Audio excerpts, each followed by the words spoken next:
In the name of God, the most merciful, the most beneficent. Today's lecture is about business statistics. Chapter 1, Part B, Scope, Importance, and Application of Statistics in Different Fields. Science without statistics bear no fruit. Statistics without sciences have no root. அதாவது இதை தமிழ்ல புரிஞ்சுக்கணும்னா புள்ளியியல் இல்லாத அறிவியலில் பழமில்லை, அறிவியல் இல்லாத புள்ளியியலுக்கு வேறு இல்லை. அதாவது என்ன அர்த்தம் அப்படின்னா, மற்ற அறிவியல் துணை, அதாவது சயின்ஸ் வந்து அறிவியலுக்கு ஸ்டாட்டிஸ்டிக்ஸுடைய துணை இல்லாகட்டி அதனால எந்த பலனும் இல்லை. அதே சமயத்துல ஸ்டாட்டிஸ்டிக்ஸுக்கும் மற்ற அறிவியல்களுடைய பயன்பாடு அங்க பயன்பாடு இல்லைன்னு சொன்னா இதுக்கு வேறு இல்லை, வளரவும் வளராது. ஸ்டாட்டிஸ்டிக்ங்கிற ஒரு கலை அறிவியல் வளரவும் வளராது அப்படிங்கிறதா என்னோட அர்த்தம். Here are the key things that you can remember to give an appropriate answer for this type of questions. What are this type of questions? Normally, so there will be some questions on the scope, importance of other subjects. Okay, scope and importance of statistics in other subjects. That means statistics in relation with other fields. Normally, this kind of questions will be in a subjective type, most likely. அதுதான் அங்க நம்ம பார்க்கணும். அப்படிங்கும் போது where that examination type, where there is subjective type with 2 mark, 3 mark, 4 mark அந்த மாதிரி இருக்கு. அது வந்து யூஜில இருக்கலாம், இல்லை 11th ஸ்டாண்டர்ட்ல இருக்கலாம். Sometime it will be there in the CMA level also. Some part of the marks are for subjective type and they may be there. நார்மலா CA CMA வந்து ஸ்டாட்டிஸ்டிக்ஸ்லாம் வந்து ப்ராப்ளமேட்டிக் கொஸ்டின்ஸ் அதிகமாக அவங்க விரும்புவாங்க. But rarely it can be also there. But it is general knowledge that you should understand the other walks of life while you study statistics. அது ரொம்ப முக்கியம். இப்போ இந்த மாதிரி கொஸ்டின் வரும்போது how do you tackle? Very simple. Just recall the key functions, tools and techniques offered by statistics. Statistics வந்து நீங்க இந்த annual exam வரதுக்கு முந்தி you will be completing all the chapters, so you will be knowing thoroughly by heart என்னென்ன tools and techniques இருக்கு and how they are useful for other walks of life அப்படிங்கிறது உங்களுக்கு தெரியும். ஸோ அதை வச்சு நீங்கள் ஈஸியாக அந்த மாதிரி கொஸ்டினை ஈஸியாக எழுதிடலாம். What is important is that you have to recall the key aspects of the particular field that is being asked. உதாரணமாக அக்ரிகல்ச்சர், எக்கனாமிக்ஸ்னா அதுல எந்த அளவுக்கு ஸ்டாட்டிஸ்டிக்ஸுடைய தேவை இருக்கு அப்படிங்கிற ஒரு உதாரணங்கள் உங்களுக்கு தெரிஞ்சிருக்கணும். அது வந்து நீங்க படிக்கும் போது அழகா புரிஞ்சுக்கலாம். அது ஒன்று இருக்குது. And recall known examples. So in the examination you can construct examples even during your study. Preparation time, then you can apply that thing. Okay, and generally I am giving you a template answer to start up. எப்படி நீங்க இந்த மாதிரி கொஸ்டினை tackle பண்றது, ஒரு page complete பண்றதுக்கு ப்ராப்பரா சிஸ்டமேட்டிக்கா answer பண்றதுக்கு ஒரு மைண்ட் செட் பண்றதுக்கு ஒரு டெம்ப்ளேட்டை ஞாபகம் வச்சுக்கோங்க. அதை நான் I'm going to show you. உதாரணமா let's understand the type of questions. உதாரணமா explain the role of statistics in actuarial science. Actuarial சயின்ஸ்னா என்னங்கிறத நம்ம பார்க்க போறோம். State the applications of statistics in agriculture and industry for 4 or 5 marks question. Analyze the importance and scope of statistics general. So you have to select to 5-6 subject and write 5-6 paragraphs so that you get score 10 marks. அப்படிதான் நீங்க வந்து இதெல்லாம் நார்மலா யூஜில கேட்கக்கூடிய கேள்விகள். Now let's understand one by one. Let's go for the subject and one by one. Before that, let us see a template answer. Okay. இதான் வந்து உங்களுடைய டெம்ப்ளேட் ஆன்சர். எப்படின்னா, so let's say statistics and maybe economics, இல்லைனா statistics and mathematics, statistics and agriculture, இப்படி நீங்கள் select பண்ணிக்கிறத எடுத்துக்கிட்டு அந்த fill of the blank மாதிரி படிக்கிறது இந்த டெம்ப்ளேட்ல. ஸ்டாட்டிஸ்டிக்ஸ் இஸ் அன் இன்டிஸ்பென்சபிள் அப்படின்னு எழுதுங்க, இல்லைனா useful tool in all aspects of economics, இல்லைனா சர்டன் ஆஸ்பெக்ட்ஸ் ஆஃப் எக்கனாமிக்ஸ். அடுத்தது second paragraph, statistical tools and techniques helps economics உதாரணத்துக்கு in collecting, classifying, condensing, analyzing, presenting and interpreting the relevant data for important decision making. இது நீங்க மனப்பாடமே பண்ண வேண்டியதில்லை, because you are just taking from the key definition of statistics. அதில் உள்ள functions நீங்க இங்க list பண்ணிருக்கீங்க. So you understand that things. And then precision and accuracy in forecasting and estimating are much essential for certain critical aspects in economics. in mathematics, in banking, or in government sector. In order for further strategic and tactical planning, and for further continuing the planned actions. ரொம்ப சிம்பிளா ஒரு key aspect ஒரு 3 bullet point போட்டு, then you recall specific points to score related to that particular subject you are using. இப்போ economics சம்பந்தமா, அக்ரிகல்ச்சர்னா agriculture சம்பந்தமா தெரிஞ்சுக்கணும். So அதை பத்தி நம்ம ஷார்ட் நோட்ஸ் மாதிரி இப்போ பார்க்க போறோம். So first, let's see actuarial science. Statistics with actuarial science. Actuarial science is a discipline that assesses financial risk in the insurance and financial field. Insurance field la, financial field la, financial risk என்னன்னு calculate பண்ற சயின்ஸுக்கு பேரு actuarial science. இத தமிழ்ல வந்து இயல்பான அறிவியல்னு சொல்லுவோம். Okay, இதுல உள்ள ப்ரொஃபஷனல் வந்து actuaries அப்படி சொல்றது. The professionals in this science in the earlier days used deterministic models to assess the premiums in insurance sector. அடுத்தது statistics in agriculture. Statistics can be applied in agriculture by analyzing the effectiveness of fertilizer. ஏன்னா அந்த ஃபீல்டுல அதிகமான input அவுட்புட்டை பத்தி ஒவ்வொரு ஃபீல்டுலையும் நம்ம அதை தான் பார்க்கணும். என்னென்ன மாதிரி இன்புட் தேவை, என்னென்ன மாதிரி output, what are the methods, இதுக்கு புள்ளியியல் துறை ஸ்டாட்டிஸ்டிக்ஸுடைய பயன்பாடு இருக்குதுன்னா என்னென்ன டெக்னிக்ஸ் பயன்படுத்துறோம், ஆவரேஜிங்கா இல்லை டேட்டா அனாலிசிஸ் பண்றோமா அப்படிங்கிறத நம்ம பார்க்கணும். அதை வச்சுதான் நம்ம இந்த ஆன்சரை கொடுக்க போறோம். ஸோ இதுல வந்து அக்ரிகல்ச்சர்ல வந்து பெரும்பாலும் ஃபெர்டிலைசர்ஸுக்கு புதுசாக ஒரு ஃபெர்டிலைசர் கண்டுபிடிச்சிருப்போம். அது வந்து ஒரு 100 ஏக்கர் நிலத்துல வந்து உடனே போட மாட்டோம். ஒரு சாம்பிளா ஒரு 5 ஏக்கர்ல எடுத்து அதை டெஸ்ட் பண்ணிட்டு அந்த ஸ்டாட்டிஸ்டிக்ஸை பார்த்துட்டு அதுக்கு தகுந்த மாதிரி நம்ம வந்து 100 ஏக்கர்லையும் அதை போடுறதுக்குள்ள வாய்ப்புகள் இருக்கும். நியூ மெத்தட் ஆஃப் அக்ரிகல்ச்சர் பண்றது கூட அந்த மாதிரி தான் பண்ணுவோம். அப்பதான் அந்த பலன்லாம், ஏன்னா திடீர்னு நம்ம வந்து இங்க ஒரு லேண்ட் இருக்கும், விவசாய லேண்டு, சைனால ஒரு மாதிரியா விவசாயம் பண்றாங்கன்னு தெரிஞ்சுட்டு அந்த மெத்தடு, இல்லைன்னா இஸ்ரேலில் ஒரு இப்போ நம்ம உதாரணமே பார்க்கலாம். அந்த காலத்துல எப்படின்னா பாத்தி கட்டி தண்ணி பாய்ச்சுவாங்க தோப்புகளுக்கு, தென்னந்தோப்புக்கு இல்லை விவசாய நிலங்களுக்கு பாத்தி கட்டி, தோட்டத்துல பாத்தி கட்டி அப்படி பாட்டு பாடிட்டு பாத்தி கட்டி தண்ணி பாய்ச்சுவாங்க. ஆனா இஸ்ரேல்ல வந்து இந்த சொட்டு நீர் பாசன முறையை வந்து கண்டுபிடிச்சாங்க அறிவியல் துணை கொண்டு. அப்புறம் அதனுடைய பயன்பாடு இப்போ வந்து மிகச்சிறந்த ஒரு பயன்பாடா இருக்குது. நீர் மேலாண்மையில அது ரொம்ப பயன்பாடா இருக்குது. ஸோ இந்த மாதிரி விஷயங்கள்லாம் ஸ்டாட்டிஸ்டிக்ஸ் துறையோட எத்தனை இடத்துல அவங்க டெஸ்ட் பண்ணாங்க, என்ன சக்சஸ் ரேட்டு அப்படிங்கலாம் தெரிஞ்சுக்கிட்டு தான் அவங்க பயன்படுத்துறாங்க. ஸோ இதெல்லாம் நம்ம புரிஞ்சுக்கிற வேண்டிய விஷயம். It can be used in taking decisions regarding inputs and outputs, inventories, etc. அடுத்தது அஸ்ட்ரானமி, வானசாஸ்திரம். வானசாஸ்திரத்துல இந்தியா வாஸ் டாப் அப்படி நம்ம சொல்ல வேண்டியதில்லை. அவங்கெல்லாம் வந்து அந்த கால்குலேஷன்லாம் ரொம்ப அற்புதமா கால்குலேஷன் பண்ணுவாங்க. ஆனா வானசாஸ்திரங்கிற வேற, நம்ம வந்து வானசாஸ்திரம் தெரிஞ்ச மாதிரி பில்டப் பண்ற ஜோதிகாரங்க சொல்றது சாதாரணமா படத்துக்காக சொல்ற ராகு கேது சூரியன் சுக்கிரன் சொல்றது வேற. ரெண்டுமே அறிவியல் துறை கொண்டு உள்ள வானசாஸ்திரத்தை பத்தி தான் இங்க நம்ம பார்க்கிறோம். Statistics were first collected by astronomers for the study of the movement of stars and planets. Generally take a large number of measurements. ஏன்னா அந்த வானசாஸ்திரத்துக்கு வந்து large amount of data collection தேவைப்படும். There is some difference between these several observations. 2-3 இடத்துல உள்ள அப்சர்வேஷன்ல வித்தியாசங்கள்லாம் இருக்கும். ஏன்னா டைமை பொறுத்து அது விவரங்கள் வித்தியாசங்கள் இருக்கும். அதெல்லாம் அவங்க கணிச்சு பண்றதுக்கு சில கால்குலேஷன், எரர் ரெக்டிஃபிகேஷன்லாம் அவங்க பண்ணணும். In order to have the best possible measurement, astronomers have to make use of the technique of the law of errors. Statistics law of errors எல்லாம் நம்ம படிக்க போறோம். அதெல்லாம் அந்த மாதிரி மெத்தட் இல்லைன்னா லீஸ்ட் ஸ்கொயர்ஸ் அப்படிங்கிற மெத்தட்லாம் இதுக்கு பயன்படும். அடுத்து banking. Banking needs research analysis on inflation rate, பணவீக்கம் அந்த மாதிரி விஷயத்துல, இன்ட்ரெஸ்ட் ரேட்ல, பேங்கிங் ரேட்ஸ்ல பேஸ்ட் ஆன் ஸ்டாட்டிஸ்டிக்கல் டேட்டா. அடுத்தது பிக் டேட்டா. பிக் டேட்டாங்கிற ஒரு கான்செப்ட் வந்து ஒரு ரீசன்ட் பாஸ்ட் டெவலப்மெண்ட், ரொம்ப very attractive field. Lot of things, lot of சாஃப்ட்வேர்லாம் வந்திருக்கு.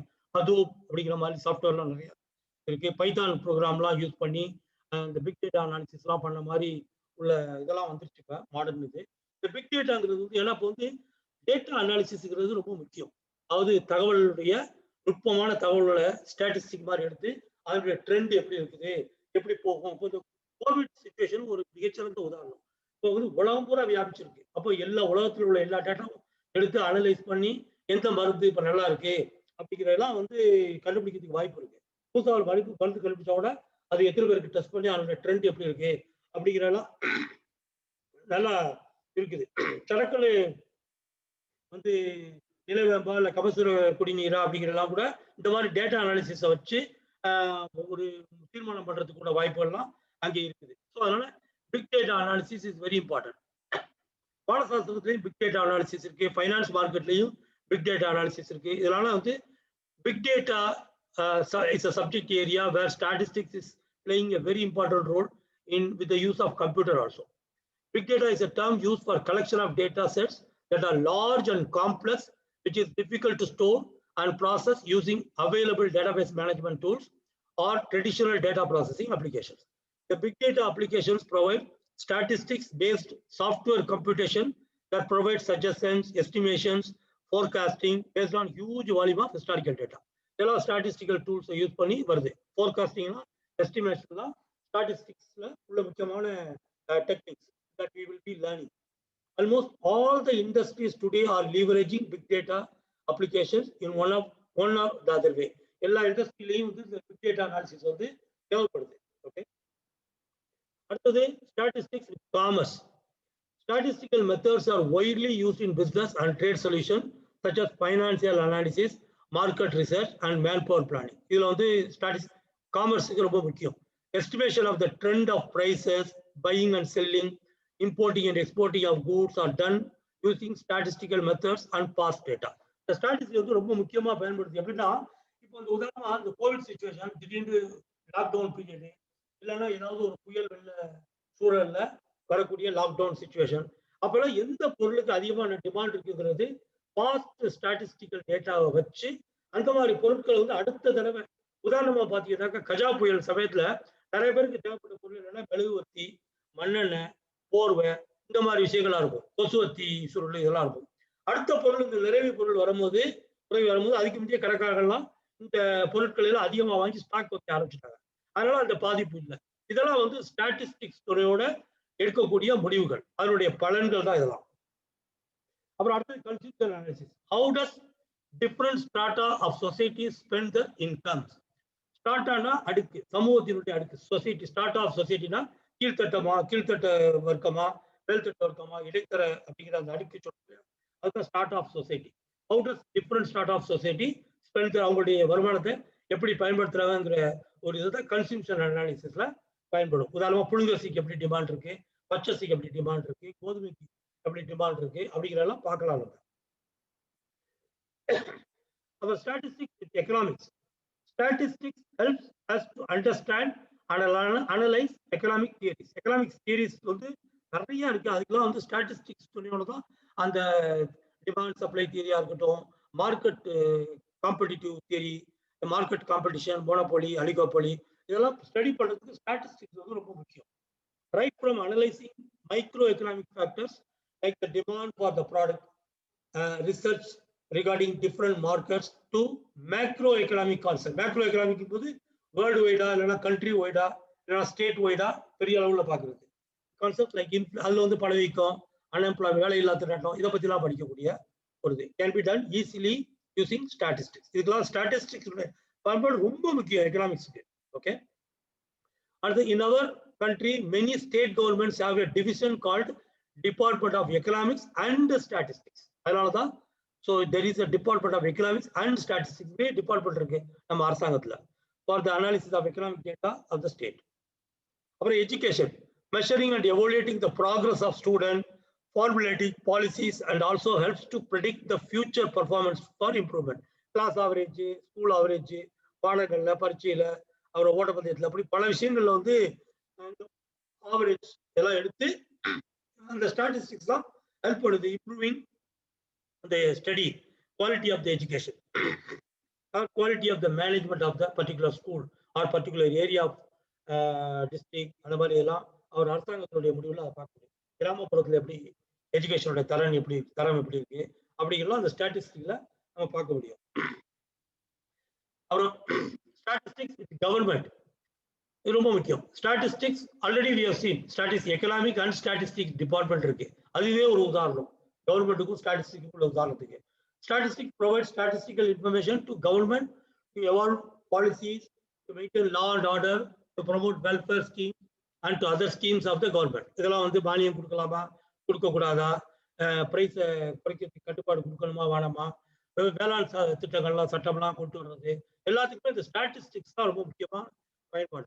For instance, statistics provide information to the government on மொத்த மக்கள் ஆன் பாப்புலேஷன், அக்ரிகல்ச்சர் ப்ரொடக்ஷன், எவ்வளவு உற்பத்தி ஆகுது, நெல், கோதுமை, கரும்பு, அதோட உற்பத்தி எப்படி இருக்குது, அப்புறம் இண்டஸ்ட்ரியல் ப்ரொடக்ஷன், தொழில்துறையில எந்த மாதிரி வளர்ச்சி இருக்குது, அப்புறம் வெல்த், மக்கள் வெல்த், இம்போர்ட்ஸ் எக்ஸ்போர்ட்ஸ் எப்படி இருக்குது, கிரைம் ரேட் எப்படி இருக்கு, காவல்துறையினுடைய கட்டுப்பாடுக்கு எப்படி செயல்படுத்தணும், உள்துறை அதனுடைய முக்கியமான அம்சத்துல இது ஒரு முக்கியம். ஒரு ஊர்ல எத்தனை பாலியல் வன்முறை இருக்குது, கொலைகள் எத்தனை இருக்கு, எத்தனை திருட்டு இருக்கு, இதெல்லாம் வந்து பார்க்கக்கூடிய இது வந்து அந்த ஸ்டாட்டிஸ்டிக்ஸ்ல தான் தெரியும். காவல்துறை எஃப்ஐஆர் ரிப்போர்ட்ஸ் அடிப்படையில் ஸ்டாட்டிஸ்டிக்ஸ் உருவாகி அது வந்து ஒரு கணக்கெடுப்பா இருக்கும். அப்புறம் வேலையில்லா திறன், அன்எம்ப்ளாய்மெண்ட், எஜுகேஷன் சம்பந்தமா, minerals and so on, so all the things. அப்புறம் இண்டஸ்ட்ரீஸ்ல statistics in industries. Statistics is extensively used in huge number of industries. Statistics may be used in sales forecasting, consumer preference, quality control, inventory control, risk management, etc. Sampling வந்து ரொம்ப முக்கியம். இண்டஸ்ட்ரியில வந்து sampling அப்படிங்கிறதுனா ஒரு இடத்துல வந்து ஒரு உதாரணத்துக்கு ஒரு 1000 மூட்டை உற்பத்தி ஆகுதுன்னா ஒரு 1000 கமாடிட்டி, ஒரே கமாடிட்டின்ற 1000 குவான்டிட்டி உற்பத்தி ஆகுதுன்னா அந்த 1000 எடுத்து சாம்பிள் பண்ண முடியாது ஒரு நாளைக்கு தயாரிக்கிறதுல. அதில் ஒரு 10 மட்டும் எடுத்து சாம்பிள் பண்ணி பார்த்துட்டு வச்சுருவாங்க. ஸோ அதுதான் அந்த மாதிரி தான் வந்து இந்த சாம்பிளிங் டெக்னிக்ஸ்லாம் பயன்படுத்துவாங்க. அப்புறம் investment, statistical analysis is needed for decision making for buying shares, debentures or real estate etcetera. Share மார்க்கெட்ல எப்படி விலைவாசி, எப்படி அந்த ஷேர் மார்க்கெட்டுடைய விலை கூடுது குறையுது அப்படிங்கிறத பொறுத்து, so buy at lesser price, இப்போ விலை குறையும் போது வாங்குறது, விலை கூடும் போது விற்கிறது, அதில் கிடைக்கிற லாபம், இப்படிதான் போய்கிட்டு இருப்பாங்க. அப்புறம் வந்து information IT, information technology in modern application, அதெல்லாம் வந்து அதில் எப்படி ஸ்டாட்டிஸ்டிக் பயன்படுது. It is the applications of computers and telecom equipments to store, retrieve, transmit and manipulate data. So அது கம்ப்யூட்டரோட பயன்பாடு. Nowadays, several industries are involved in information technology and massive amounts of data are stored every day. நம்ம ஏற்கனவே big டேட்டாவெல்லாம் பார்த்தோம் இல்லையா, அது மாதிரி. So in computer, it is stored all this thing. So based on that, statistical results are reporting are prepared. Okay, these data are to be analyzed meaningfully so that the information contained in the data is used by the respective users, for which statistical tools and techniques, formulas are very important. A lot of softwares are developed day to day for experimentation, forecasting, estimation. அப்புறம் மார்க்கெட்டிங்ல requires statistical analysis on மொத்த population, income of the consumers, நுகர்வோருடைய வருமானம், availability of products, இதெல்லாம் வந்து marketing அனாலிசிஸ்க்கு ரொம்ப தேவைப்படுது. அப்புறம் mathematics and statistics have been closely in touch with each other ever since the 17th century, when the theory of probability was found to have influence on various statistical methods. Probability theory 17th centuryல இருந்து மேத்தமெட்டிக்ஸும் ஸ்டாட்டிஸ்டிக்கும் பின்னி பிணைந்து இருக்குது. அதனாலதான் நீங்க பாத்தீங்கன்னா உங்களுக்கு CA/CMA கூட ஒரே paper தான், mathematics and statistics and logical reasoning are given in one paper. So ரொம்ப ரொம்ப important one and other. Science without statistics bear no fruit. Statistics without sciences have no root. நம்ம அதை ஏற்கனவே பார்த்தோம். அப்புறம் medicine, very important, very today's இந்த Covid சிச்சுவேஷன்ல நமக்கு ரொம்ப கண்ணு முன்னால நம்ம பார்க்கக்கூடிய விஷயம். ஸ்டாட்டிஸ்டிக்ஸ் தான் மெடிசினுக்கு இந்த மருந்து வந்து ஓகே அப்படின்னு சொல்றதுக்கு அந்த புள்ளியியல் துறை கொடுக்கக்கூடிய தகவல் தான் ரொம்ப முக்கியமான ஒரு அம்சமா இருக்குது. இந்த மருந்து வந்து ஓகே, நம்ம வந்து எல்லாரும் பயன்படுத்துறாங்க, சக்சஸ் ரேட் நல்லா இருக்கு அப்படின்னு சொல்றது ஸ்டாட்டிஸ்டிக்ஸ். அப்ப அதனால அந்த மெடிசன் வந்து சக்சஸ் அப்படின்னு பயன்படுத்த முன் வர்றாங்க. இப்பயே பாருங்க, இந்த கோவிடுக்குள்ள வேக்சின் வந்துருச்சு, ஆனா எல்லாரும் உடனே போய் ஆர்வமா போட்டுக்கிற மாட்டாங்க.